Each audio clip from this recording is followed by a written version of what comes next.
Hello lovelies and welcome to today's video. So this is a 12 by 12 layout. It's a very basic layout, but it works. So you'll see what I mean by the end of the video. Now, I'm using some Scrap FX things from my stash today, and I really wanted to use this Sports Day woodcut. So this bit of chipboard that says Sports Day, and I had just the perfect photos because Will had just had his athletics carnival, which was his school sports day.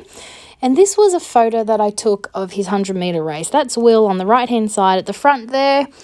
Will is a very fast runner. He's a soccer player. He's a striker, so he's got some speed on him.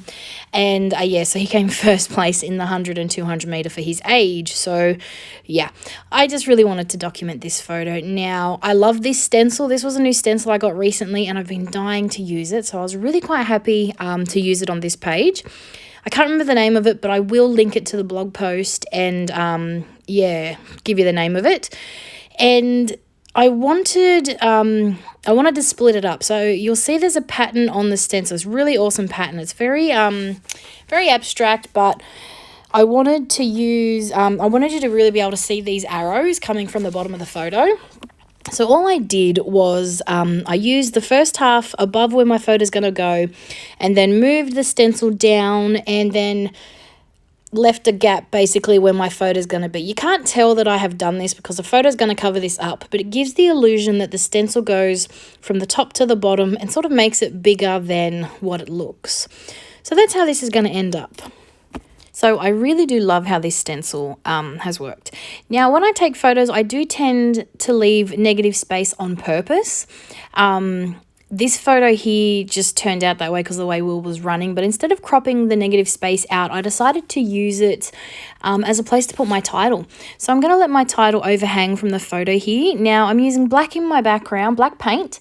I don't bring in any other colours because, as you can see from this photo, it's green. The grass is very green, and it's a lot of colour.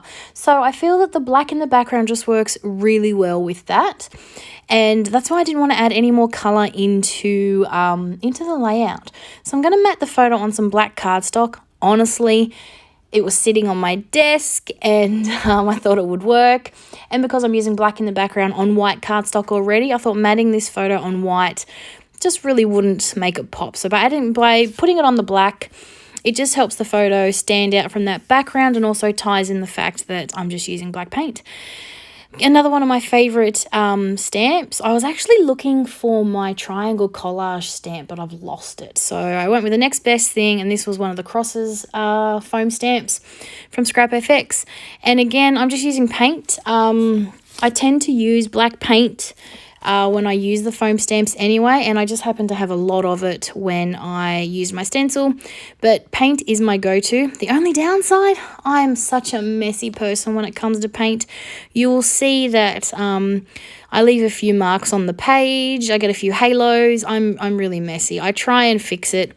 There's one down the bottom that you'll see, and the only way I could fix it was to cover it up with some more stamping, and then in the end, to try and cover up and blend in some of my other little mishaps, I do go in and add some water to some of my paint and put some splatters on my page.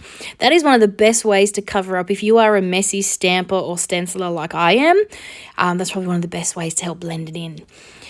This really made the stenciling pop. So I've got I went out and got a white gel pen. So this is actually a really good pen. I love this one. I just recently got 2 new ones. This is the Uniball Signo Broad. I love how this thing works. And I'm just outlining the parts of that black stenciling that you can see from my photo, and it just really makes this stenciling pop. I really did love how this turned out. So I just cut out all of that. Basically all I did was put a whole bunch of foam dots and offcuts on the back of my photo because I did want some dimension. I did want to put my photo up. And then I'm going to glue down my Sports Day title.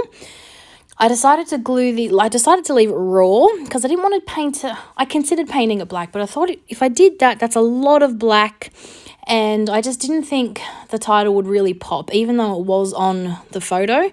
So I've just decided to leave it raw, and I'm just gluing it straight to my photo. I have a bit of it hanging off, but there's enough glued down on the photo itself that I don't really need to put any adhesive or pop dots under the rest of it. Like I said, I'm a messy person, so I'm using the tip of a mechanical pencil just to try and get the glue out from, in between my words. So now I'm doing a doodly border because, like I said, there wasn't a lot on this layout. It was a very simple layout. I had intended to add more to it, but by the time the stenciling and everything was done, I really love how it was. I know it's simple, I know it's basic, but it really works. I think because the photo is so bright with so much color that this just worked really well for me. So I really like how it turned out. Like I said, there's that big blob down the bottom that I'm trying to fix with some more paint. And then again, I decided to go in and just add some splatters. One, because I can't do a mixed media layout without splatters, and two, it's going to help really blend in any other messy parts that are laying around on my layout. So I hope you've enjoyed the page. I know it was very simple, very basic, but like I said, it really works for this photo. So yeah, thanks for watching, and I'll be back real soon with a new project. Bye for now.